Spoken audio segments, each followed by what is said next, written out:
මේ ආණ්ඩුව ආවත් එක මාපව පාතාලේ වැඩි වෙලා තියෙන හැටි දැන් මම දන්නවා මිනුවන්ගොඩ ආසනය මේ පස් කැපීමත් එක්ක දැන් උපරිමයේ පස් කපනවා පාතාලේ සැරිසරනවා මිනිස්සු ගිහිල්ලා පොලිසියට පැමිණිල්ලක් දාන්න බයයි දැම්මොත් ඌට ඌව මරලා දානවා දැන් ඊයේ පෙරේද මේ කොළඹ මේ අවට කී දෙනෙක්ව මැරුණාද කියලා බලන්න දැන් මේ පාතාලේ ක්‍රියාත්මක වීමත් එක්කම මොන තරම් දුරට මිනිමරුන් සිද්ධ වෙනවද බලන්න.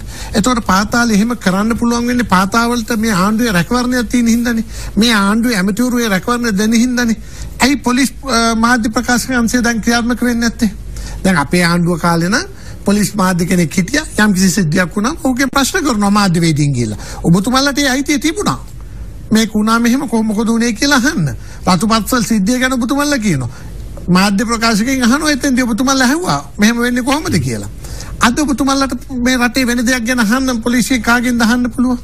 ඒක විසුරු හැරියේ ඒක තිබ්බොත් මේකට වෙන තොරතුරු ඔබ මාධ්‍යවේදීන්ට ගිහිල්ලා මේක රටේ ප්‍රචාර වෙනවා. එතකොට යහපාලන ආණ්ඩුවට හොඳ නැහැ. පාතාලෙට හොඳ නැහැ. ඒක නිසා මේක අයින් කරා.